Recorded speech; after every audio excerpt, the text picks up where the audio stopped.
All right, all right, all right. It's a great day to be alive. This March edition of Mind Your Mind.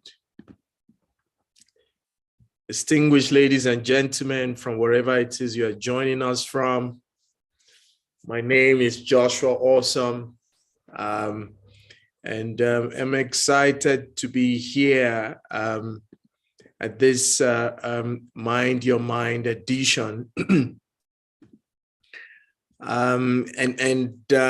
the benefit of those who will be joining us via Zoom, can we ask that you kindly keep your videos and audios muted? I am very excited to be bringing you the March edition of Mind Your Mind. So Mind Your Mind is an African Institute of the Mind initiative, and we are a mental health advocacy, support, and treatment nonprofit. This was set up last decade when I realized that many Africans were not giving the attention required to their mental health. I mean, many Africans tend to see mental health as a taboo. And so our goal is to soften, how we see mental health and pretty much shift the perspective that we have.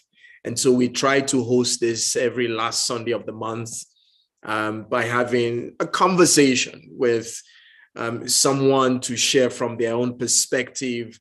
And then sometimes we try to use a theme that is prevalent and current in the world at the moment. I'm very humbled, excited, honored to be inviting everyone to this March edition. And this March edition, interestingly, is going to focus on the people who help us to be part of the planet. I mean, I am grateful to be a man. However, I will not be on the planet if it were not for women. And so I'm very excited about the opportunity to host this conversation, but more importantly, to step aside and hear a woman share her perspective. Like we always do, we try our best to bring in someone to the call. I have not physically met Zanele Morrison. However, I'm grateful for her receptivity, the access. And it's quite interesting. One of our coaching communities where the information about this event was shared,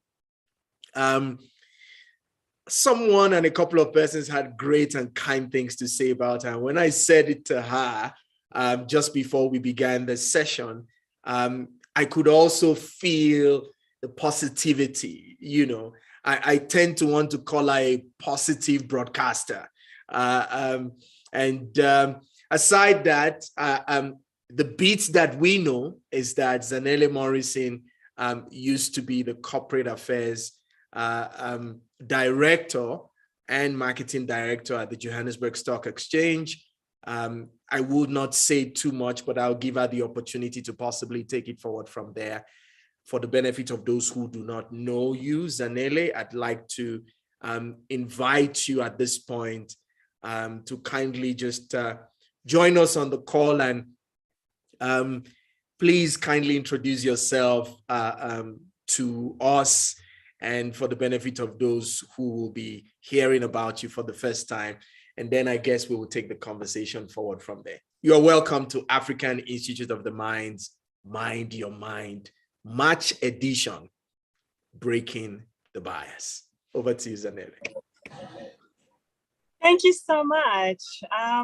Let me know if you can hear me properly. I did not want to mess up this opportunity, so you have caught me on holiday. And I really had to say, I really wanted to honor you. I love your energy, and I'm loving what you are doing.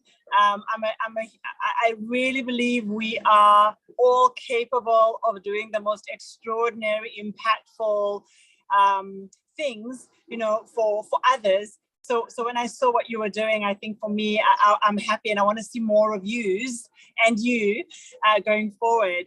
I really don't like introductions, because I think our lives are, especially mine, I would get so tired talking about myself if I took every opportunity, but it's on LinkedIn and everybody's got access. I have a really interesting career, in the sense that I've worked in so many different places. I've done so many different things.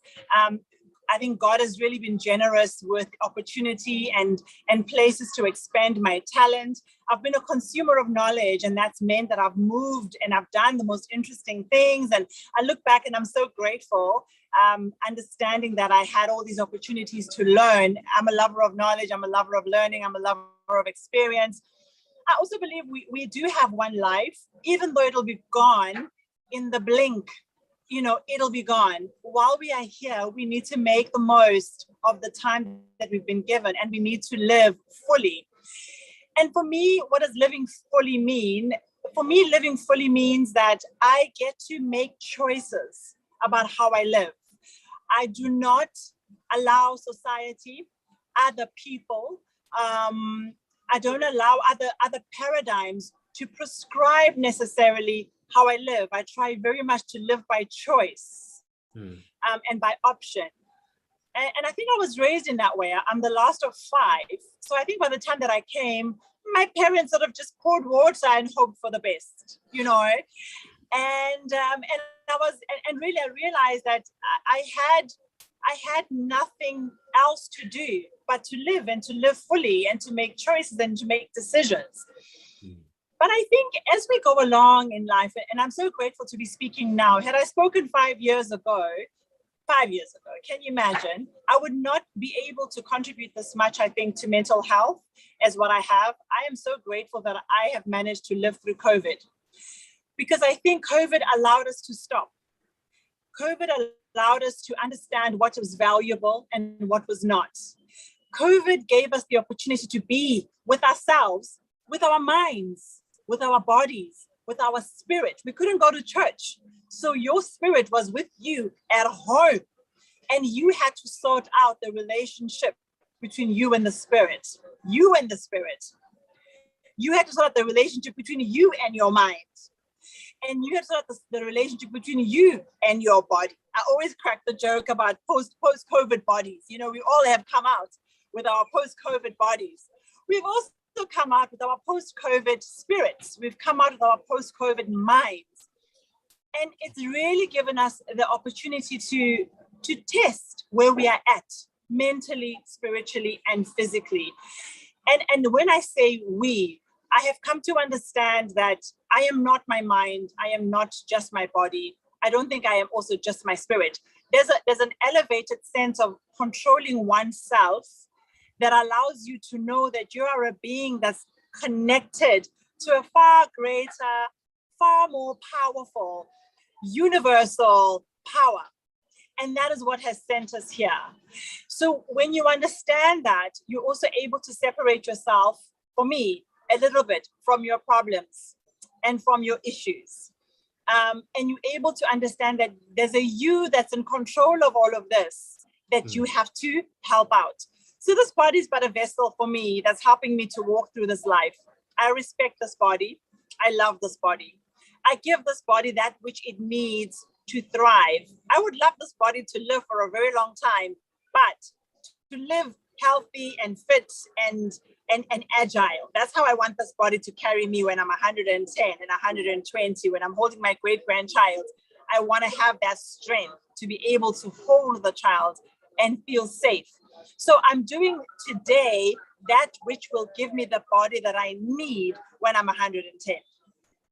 So for me, the mind is the same. The mind, I need to feed it that which it needs to have to be of use to me in 120 years, in 110 years. I cannot afford to have the kind of body or the kind of mind that's boring to me at the age of 120. I'm not boring myself. The only person I don't want to bore is myself. So I hope that I'll be entertaining to myself, even at that age. So what does it mean? It means that I want to live each season of my life with my mind in a way that's fruitful for that season. And I have come from one season where I've fed it a particular amount of content and direction and really and I call those really, it was my birth years. You know, I'm 46 this year. I'm 46, which is unbelievable. I love the fact that I'm 46. I'm 46. I just want to keep on telling everybody that I'm 46. But I feel that I'm only beginning the second season of my life. And again, I have a choice. How am I going to begin this next season? And who is this person that I'm going to be, which I think is the prime of my life. So some people have reached their prime. I feel like I'm onto the second prime, and I'm starting to prepare for that. So the things that I do now, what I feed my mind, what I do with my mind, there's a little bit of healing that needs to take place. And I think we shy away from allowing ourselves sometimes the space to heal from seasons. And this mind is still so primitive, which is why we shouldn't give it too much power, right? It has not evolved as fast as it should have, considering the world we live in. So it still has aspects of flight or fight, of fear, of remembering and trying to have habits that are not healthy for it. So I need to tell it what it needs to do. And sometimes I need to heal it. And sometimes I need to grow it. So it's really the most fantastic time to be alive, because we can have these conversations. We can talk about our seasons. We can enter into healing. We can enter into growth. We can enter into rejuvenation. And we can only do that if we are free from the confines and the constraints of a very false society, of false technology, of things of this earth that are really not of you, and they're not of me. So for me, I feel the greatest thing that I have that I can share with the world is a sense of being liberated from prescriptive ways of being and of living. But one where you put your feet on the ground and you need to know who it is that you are, so that you can live the life that only you can live. And for me, it comes easy, but to some, apparently, it doesn't. And the question has always been asked from me: how can I live without having a sense of owing the world or owing people, or living according to a prescribed set of way of being? So sometimes people call that being a little bit of a rebel. Sometimes it's called arrogance. I mean, I don't know. People can give it whatever terms they want to give it. But there's a real joy in waking up and knowing that you are doing everything that the best that you can do for who you've been sent to be on earth. I mean, I go as far as to saying we're not even here to please our parents. We're here to serve our parents. We're here to serve our husbands and wives. We're here to serve. But in that serving, it is not one that is necessarily needing to be bound by what other people's expectations are of us. And it's quite an interesting and a very difficult space to live into, because we are programmed and trained to be certain things, to either be rescuers or to be sacrificial of self. We are raised to be, and that is okay if that is your intended purpose and if that is your intended way of being. Wow. But I think there's so much that we are giving to the world that we can actually hold back a little bit on. We're consuming and eating too much that we don't actually need in mentally, physically. We can do with less in order to leave space for those that are to follow as well. Amazing. So maybe I can leave it there. Wow. You know, there are a couple of words that emanated from your opening thoughts about consuming, about purpose, about discovery, and spirit, and COVID, and it's quite interesting. All of this talks to one word, if I may, and I think that word is identity. I was mentored and privileged to be mentored by a gentleman by the name Dr. Myles Munroe. And many people have had the opportunity to be mentored by people from afar, but I had the privilege to be mentored by him in person. At certain times, I actually had the opportunity to travel with him to certain conferences and meetings and retreats. And one of the thoughts that hit me from Dr. Myles Munroe that talks to identity will be wrapped around the word purpose.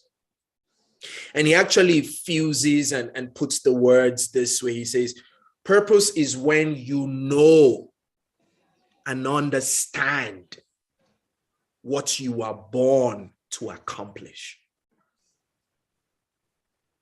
Vision is when you see it in your mind and then you begin to imagine it. I see a smile coming from your face. And I think I speak to those who can't answer that. For many years, I couldn't answer that. And that's also okay.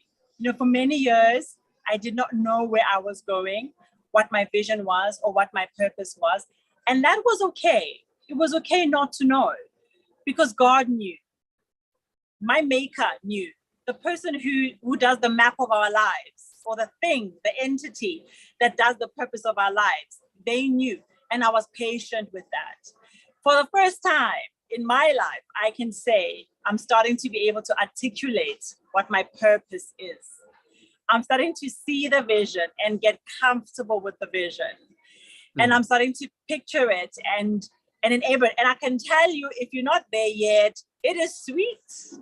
It is sweet. It feels great to wake up, or there are nights where I'm literally falling asleep, writing my stuff, doing my work, my purpose work, literally falling asleep because I do not want to sleep because I'm busy with my purpose. So I agree with him fully, but I want to say, you don't always know it from the very word go.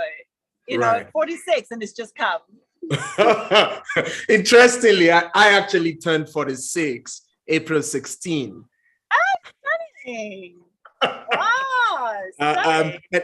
And as is my tradition, I like to donate my birthday towards this work that we do at the African Institute of the Mind. And that's what I'm trying to ask, friends, family, fans to consider doing, to support me to carry on this work that we do at the African Institute of the Mind. Earlier this year, African Institute of the Mind actually supported kids in Ekurhuleni.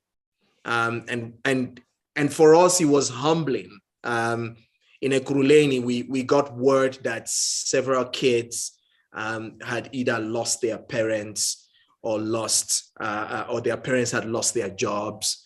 And it had this negative impact on them. So they really could not process, what they were going through. For some of them, they couldn't wrap their minds around it because, it was hard enough that, their parents lost their job or passed on. And it was strange to them. So what we did was we donated psych evaluations to these young children in Ekurhuleni. And aside that, I recall we also spent half of the day also, facilitating sessions to help them, process and feel and understand, what it is that they were going through. And the reason why I'm sharing it is because I believe that it's important for us as people to learn to support. to learn to celebrate, to learn to commit to these young people who might not have the opportunity, to say thank you. But their lives can literally be made better because of the kindness that, we bring to them. And I'm really, hoping that somebody who is listening or watching out there, will consider, joining us in some way to give of themselves. For the first time, I was grateful to see an African celebrity in the music space donate his birthday for charity. And let me just take a moment to just share a photograph, and for the benefit of those who are joining us via YouTube and those who are here via Zoom. This is me in the session that I was talking about in Ekurhuleni. And the reason why we are sharing is because we would really love to have, your kind consideration, your kind support, either by giving your time to support us, like Zanele is doing, and you can also offer us cash to sponsor sessions like this for younger people. And aside that, I really believe that a lot of other persons could benefit from your kindness in some way. You heard Zanele talking about her turning 46. And the other important thing is to just quickly say that African Institute of the Mind is passionate about helping all of Africa to mind their minds. As you possibly know, many persons committed suicide this year, and we're really hoping that some way, somehow, you, me, we all can in some way give of ourselves towards supporting those who are struggling with their mental health, struggling with their emotions. I mean, they possibly don't know how to process it. Before we bring Zanele back on, I would like to just, in honor of all those who have at some point lost a loved one, I'd like to take a moment to just, just have this moment of pause, hopefully to bring some form of calm, some form of soothing to you, to me. And my hope is that you will find some form of relief. And like I always like to say, nobody can or should decide when grief ends for a person. And I know that together we will help each other to recover. And in helping each other to recover, we would also help each other to experience healing. Before we go into that short moment, I'd like to just welcome everyone who is joining us. I see one of our revered partners had just joined. Mr. Oloruntoba, I welcome you, and I appreciate your kind support for us as Awesome One Holdings. We will be making some announcements very soon, and maybe I should just take this moment to actually just use the opportunity to show you what you see on my screen right now.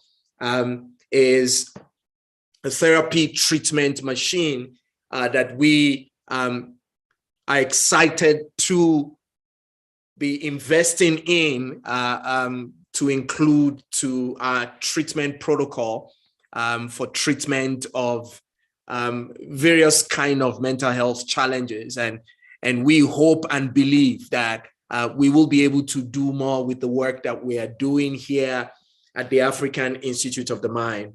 Having said that, I'm going to pause for a moment and just ask that we together take this moment of pause in honor of those who have passed on, family, friends, loved ones. We just like to take a moment to just pause. And this trumpet blowing, which I had the opportunity to experience at the recent Meetings Africa, is in honor of those who have passed on, possibly over 100,000 persons out of South Africa have passed on since COVID began March 2020. And so this is our honor and our pause to celebrate the departed, and to also say that we honor your memory and ask that everyone at this moment take a moment of pause as we play this in honor of the departed.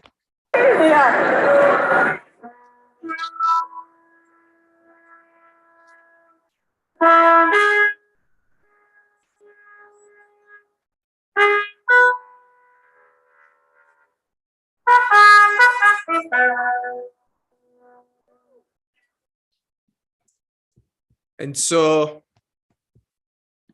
may the souls of those that have departed rest in peace.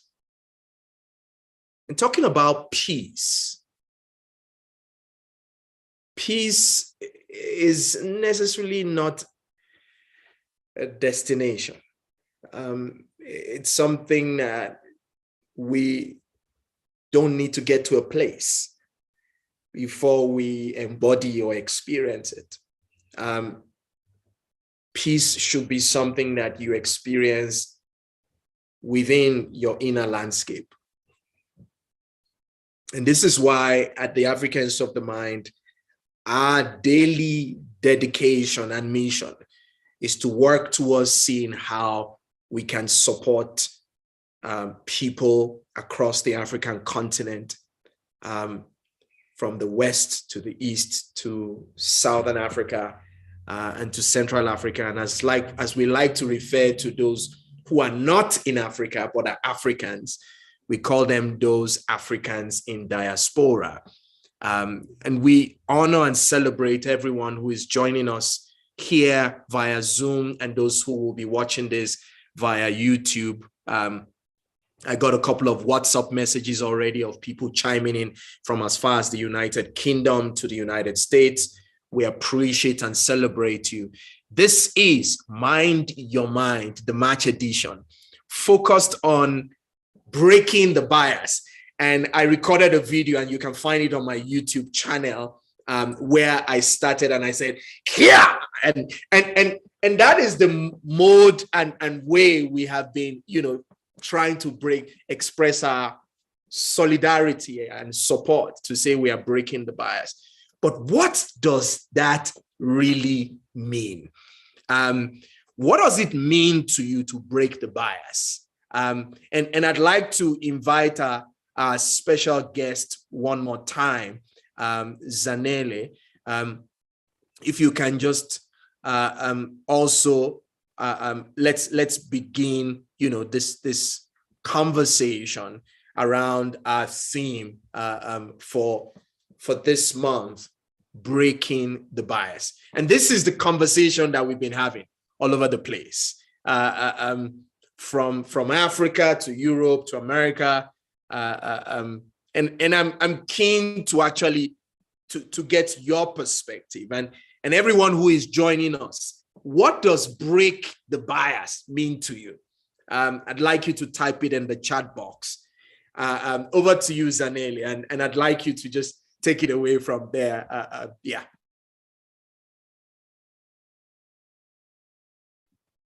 Your mic is muted. There we go. Okay, that's it. I mean, yeah. Thank you once again. I hope it's my last one. I don't want to take up too much airtime, but for me, I've been acutely aware of the bias that exists in the world. You know, I'm an observer of the world, and I think we all need, to a large degree, before we become participants, be observers, and start developing your mind's ability to assess and to analyze what is going on. So I'll give a very simple example. The Senate, the judge that's been appointed, the African American woman that's been appointed in the U.S., Senator Brooke was talking about her and complimenting her and telling her he knew what it took for her to get to that position. He knew what she had to sacrifice, the blood, the sweat, everything in order to get there. It was a beautiful moment where he validated that it took her probably twice, 3 times, 4 times as much as a white person or as a man to get to that position. I loved it. I was crying. I was in tears. But at the same time, Harvard gets their first Black male dean. There was a female Black dean before, now it's a Black male dean. And on the Brooks comment, white men and all sorts of people were attacking her decisions as a judge. They were attacking why we have to celebrate because the Black woman. Why should we talk about color? You know, it's just a woman, it's just a person, you know, why? And it was hectic. And I was there commenting and asking questions. But when the Black man was being appointed as the dean of Harvard, the comments were simple. Congratulations, congratulations, congratulations. And I was the only person that asked, where are the white male trolls? Where are the Black men who are silent? They were silent when it came to Brooks's comment. Are they not ready to understand their contribution to the struggle of a Black woman? Where are they? And where are the trolls? And where are those who feel that they must have an opinion? Why are they not having an opinion? So for me, it is a place of, when you are engaging, when you walk into a room, be conscious. Be conscious. For me, that is the beginning of understanding your own bias, but also the biases around you, and choosing what to do and how to participate. Remember, non-participation is still participation, but you have a choice once you've understood and you've seen. So, and to be silent is the worst form. Nobody thanked you for silence. Nobody thanks you for silence. But I think we all have to mature along our journey of the bias rainbow and find a place where we can contribute, and hopefully for the better. That's it from me. And you are on silence. You are on mute. Yes, which is totally okay, because we're not trying to make this conversation perfect, really. And I love the fact that you took time to chronicle the various biases that pretty much have really not been talked about. I mean, it is quite shocking how there's a lot of tone policing happening out there, where people are not allowed to emerge. And it actually amazes me how people feel comfortable with not allowing people to emerge and flourish. What does it cost to lift another up? I wonder, how do we feel seeing somebody down there and living there, and you are handing them down? You are giving them handouts instead of giving them a hand up.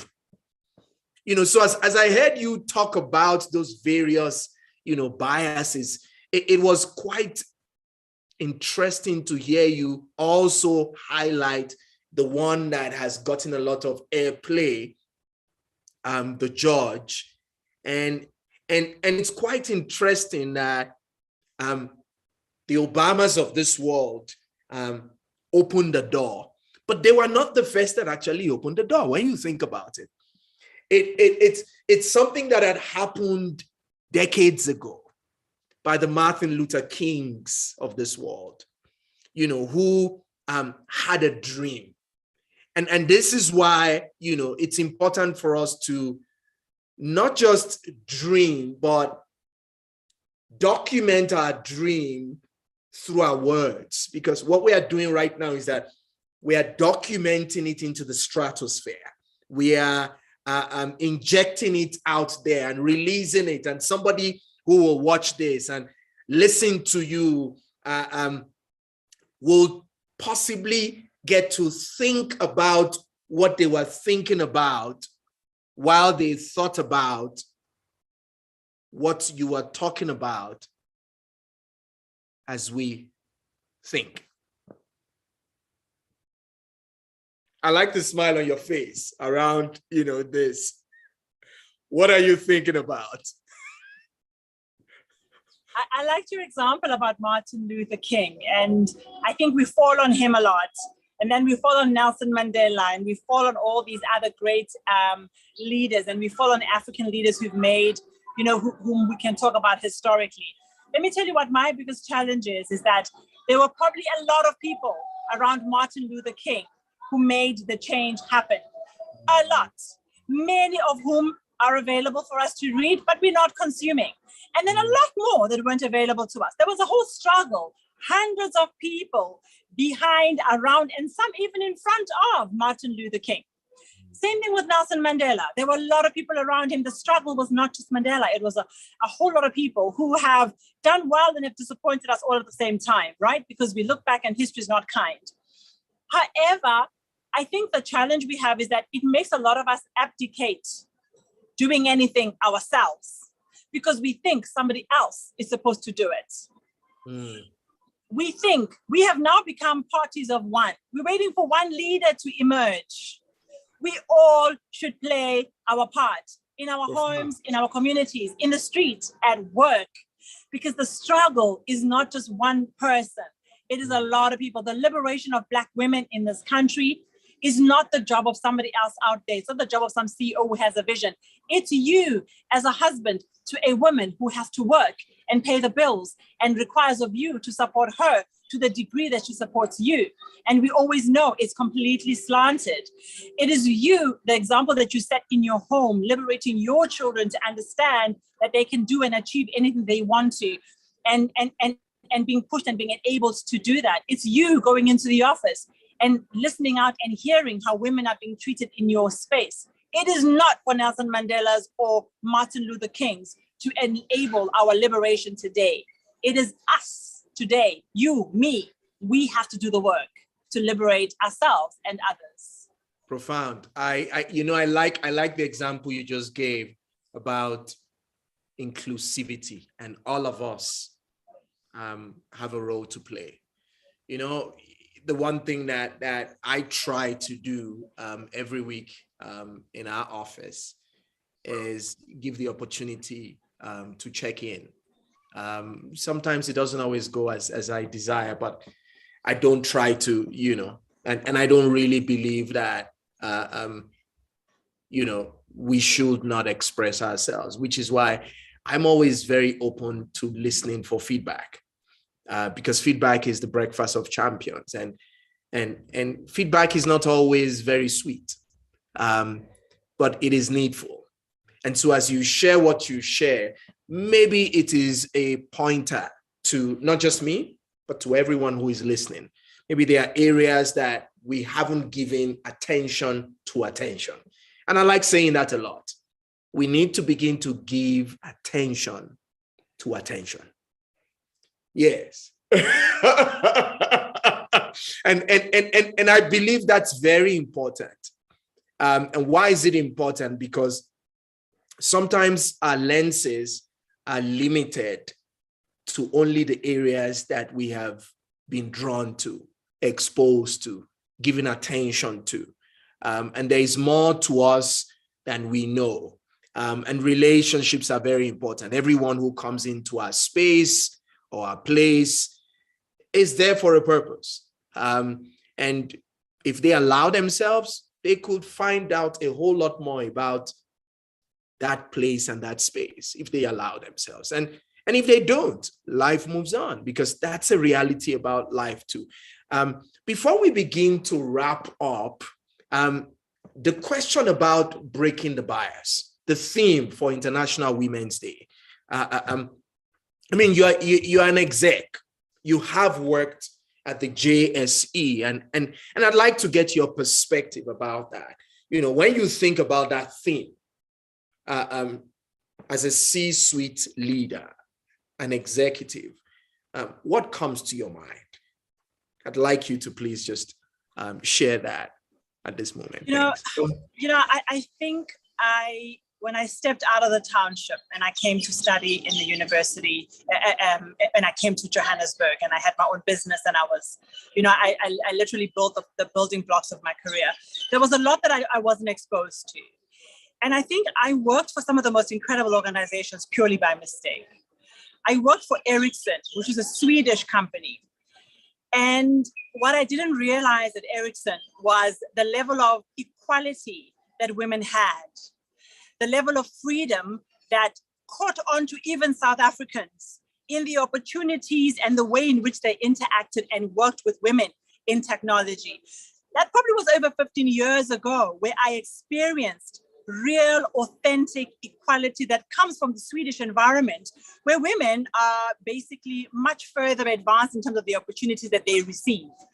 So you can be ignorant when you have privilege to be and to exist. And we did amazing and great things, and we learned an incredible lot when we worked at Ericsson.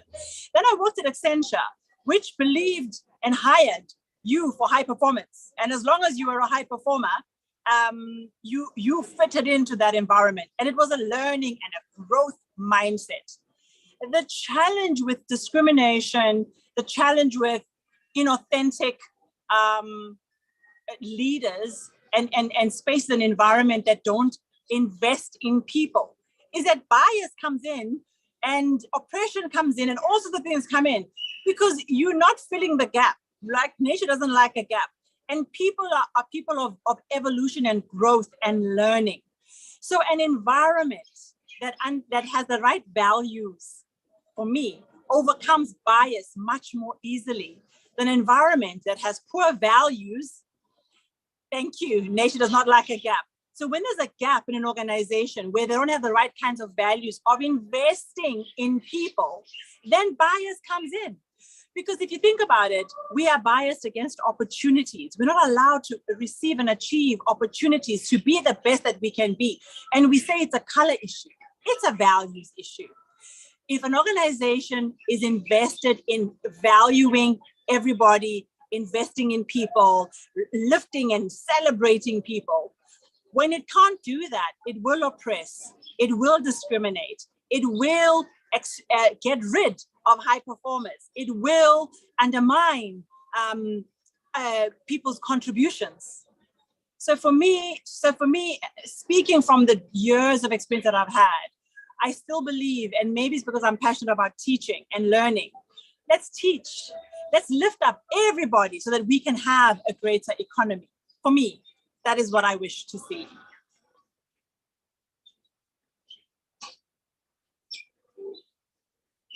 Sorry, I can't hear you. I think you're on mute.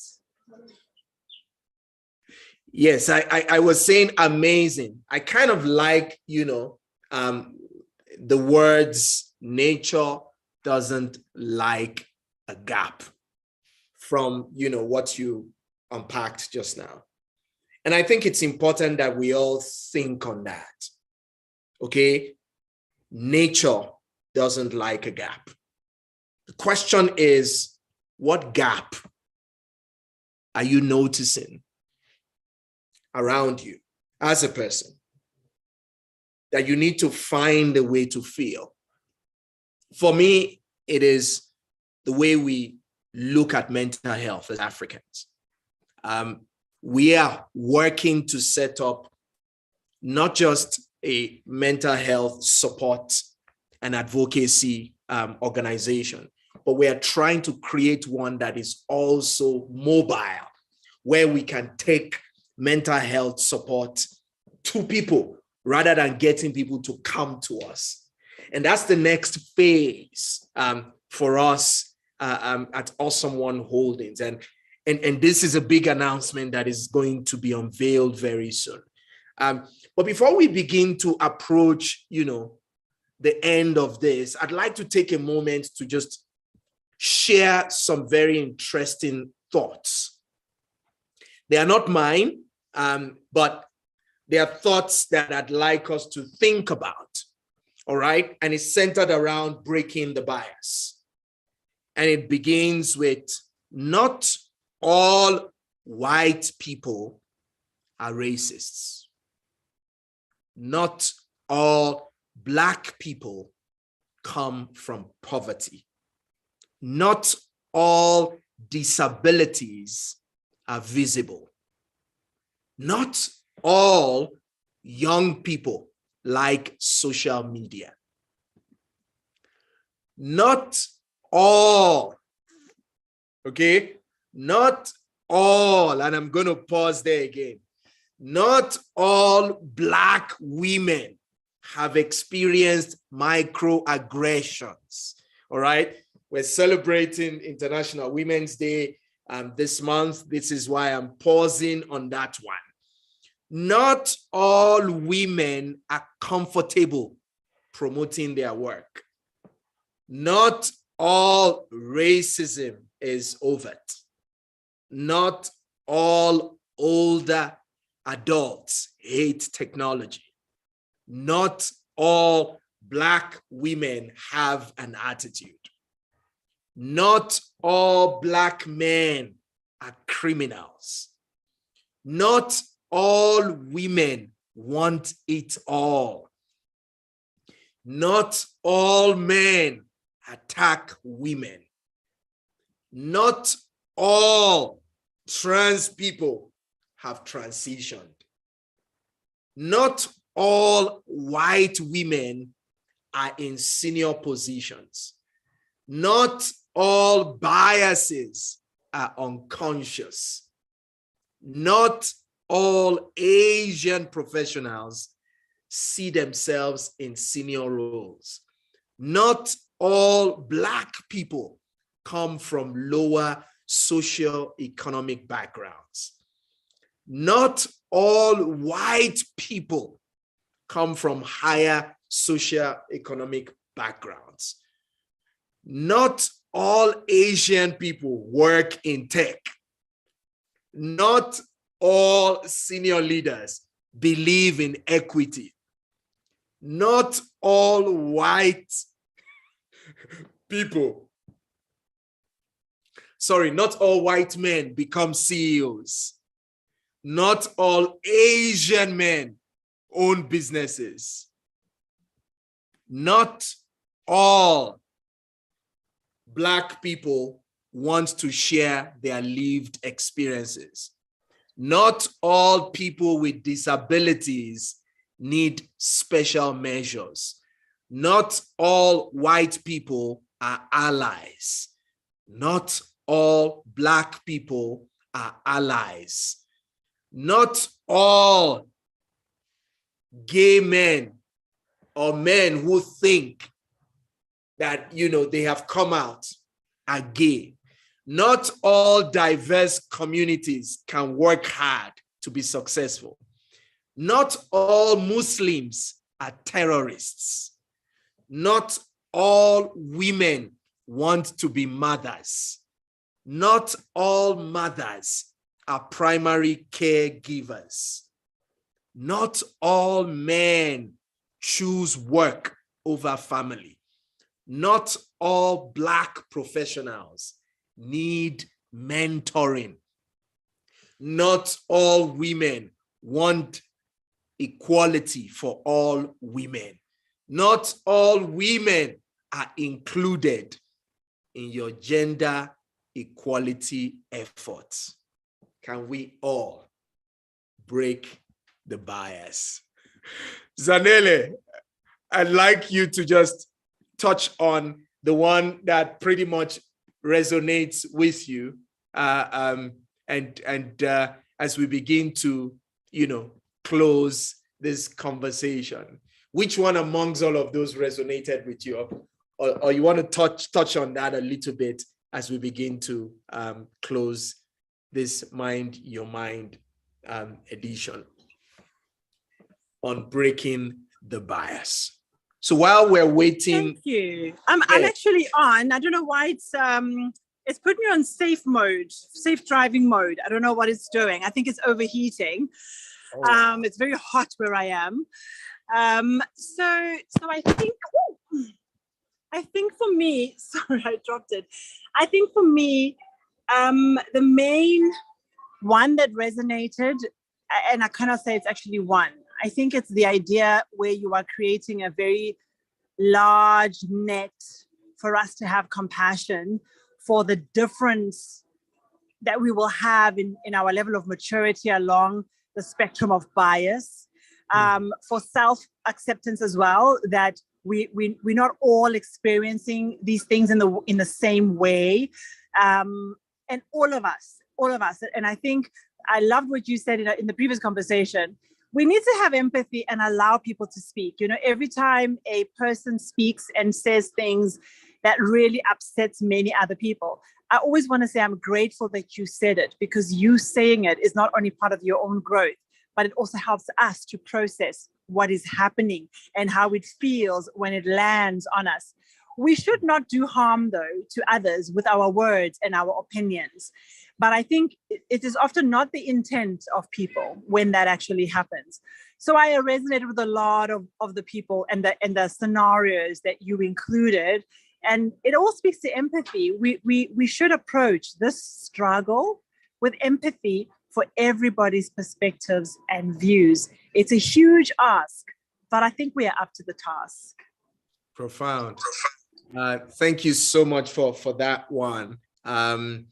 So as we begin to approach the end, we typically like to ask everyone to join us in a few minutes of, just minding their minds. And I'm wondering what stood out for you so far. If you were to type one word, your one word that has stood out in this conversation, in this Mind Your Mind masterclass, what would it be? You are welcome to please type it in the chat box. And those who are also typing via YouTube, we might not announce it, but if you're here on Zoom, you're welcome to please type it in the chat box. And while you are, thinking about your one word, my own one word will be interconnectivity, okay, or interconnectedness. And I really think that that's my one word, because every one of us in some way, we are all connected, whether we know it or we don't. There's some connection with all of us, and hopefully that connection is one that we will not break, but we will keep it active, we'll keep it alive. And beyond that, we will honor each other, and we will take a moment to recognize that everybody needs somebody, and somebody needs every person that can help them to grow, learn, unlearn, develop, deploy themselves in some way. If you may, you're welcome to, thank you. I see Priscilla is writing collectiveness. Thank you for that. While we are getting in the feedback, I'd like us to begin to approach the end of this conversation with a moment of pause. And this moment of pause is for you. Whatever the biases are that are holding you back, please be comfortable where you are. If you may, close your eyes. You don't have to. If you don't want to, you can lower your gaze. But we like to close with this mindful moment to just pretty much nurture your inner landscape. And so I encourage you to just follow the sound as we take a deep breath in and out.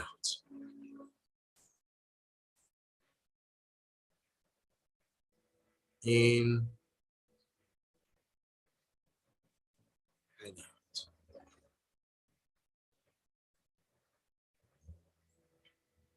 In and out.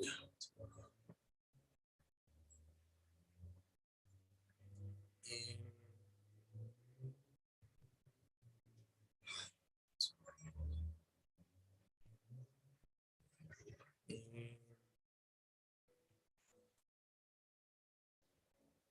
and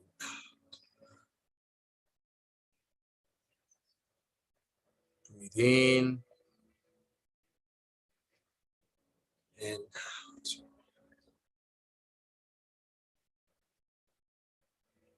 It's okay if your mind is feeling distracted. It's okay to notice what is emerging.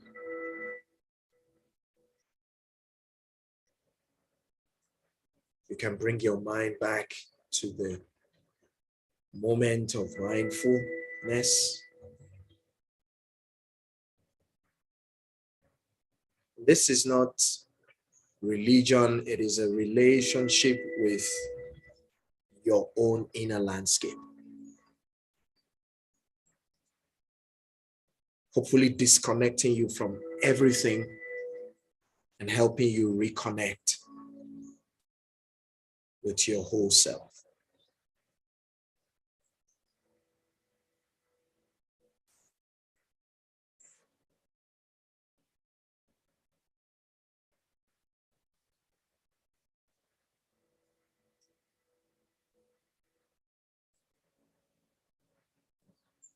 As we approach the end, if your eyes were closed, I'd like you to take a moment to just wiggle your toes and your fingers. Feel your toes, whether they are in your shoes or on the ground, or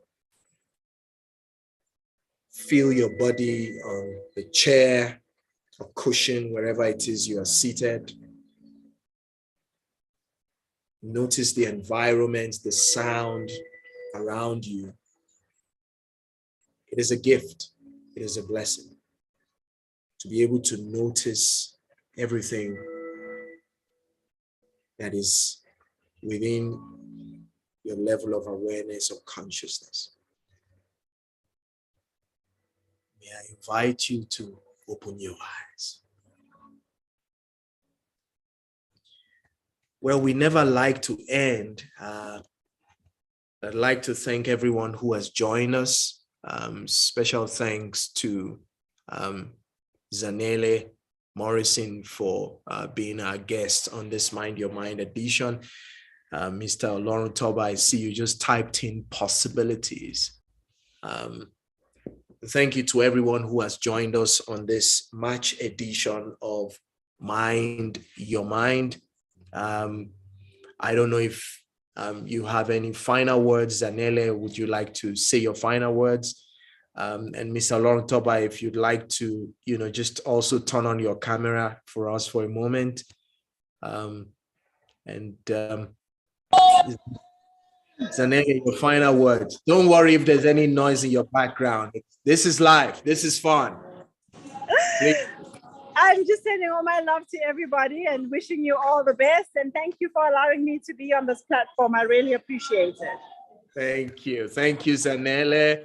And I'm not sure, Mr. Oloruntoba, are you there? Are you able to turn your camera on for a moment? We are grateful to Zanele for joining us for this Mind Your Mind edition. I'm now going to spotlight you, Mr. Oloruntoba. Yes, I see you and your beautiful daughter there. Please turn on your microphone, sir. Is there a word or two you'd like to share with us, what stood out for you. I see you're breaking the bias. You brought your daughter. Hello, Princess. Good afternoon, Dr. Hossam, and to our special, the guest speaker. This is Sanele Morrison. Thank you very much for the wonderful my mom not feeling well. Sorry. That you have shared this afternoon. So don't mind, that's my executive PA at home. But it's been a wonderful session for me. This my first time of attending. Thank you for the invite. I do know that you've sent a couple of invitations that I couldn't join for some reasons. Thank you again. What you're doing in terms of promoting a healthy mind, and I do know that when our minds we're at peace with ourselves, in our minds, we're at peace with our environment, and we can actually then go on to fulfill our purpose and find that purpose and fulfill that purpose, and of course, live our vision. So it's great to be part of this, and I hope that we would continue, in that journey together. Thank you. Thank you so much. I appreciate the kind words. As we close, I'd like to thank everyone that has been part of this. I'm looking forward. Oh, I see one of my great friends all the way from Nigeria. No problems. Adebayo Akinloye. Thank you so much, sir. We appreciate your presence, and yes, we thank you for those kind words and the feedback. So I'd like to close by saying to everyone who has joined us from wherever you've joined us from, my name is Joshua Awesome. I'm founder of the African Institute of the Mind, but together we all are Africa. And so wherever it is you have watched this from, I'd like to encourage you to say to you that the African Institute of the Mind exists for you, for me, for all of us. So if you are in need of mental health support, or you know or think there's someone in your family, your organization, your environment, your community that needs support, and even if they cannot afford it, please reach out to us. The African Institute of the Mind was set up for this purpose, where nobody is denied mental health support on the African continent. And as long as we live, we will do everything positively possible to support every African from a mental health support, advocacy, and treatment perspective. On behalf of every one of us here at the African Institute of the Mind, my name is Joshua Awesome. Until next month, remember, April 16 is my birthday. If you're able to join us at Sanctuary Mandela, 16th of April, it's going to be an in-person event. And for those who cannot join us, you're welcome to also still support us. It will be a hybrid event, and I'm really looking forward to hosting that breakfast meeting. My hope is that everyone who has watched this or is watching this will some way, somehow consider kindly supporting us at the African Institute of the Mind, so we can do more with this work in helping our fellow Africans mind their mind. Until next month, when we come your way again with the next edition of Mind Your Mind, my name is Joshua Awesome. Thank you very much. Please continue to take care and take charge. Bye for now.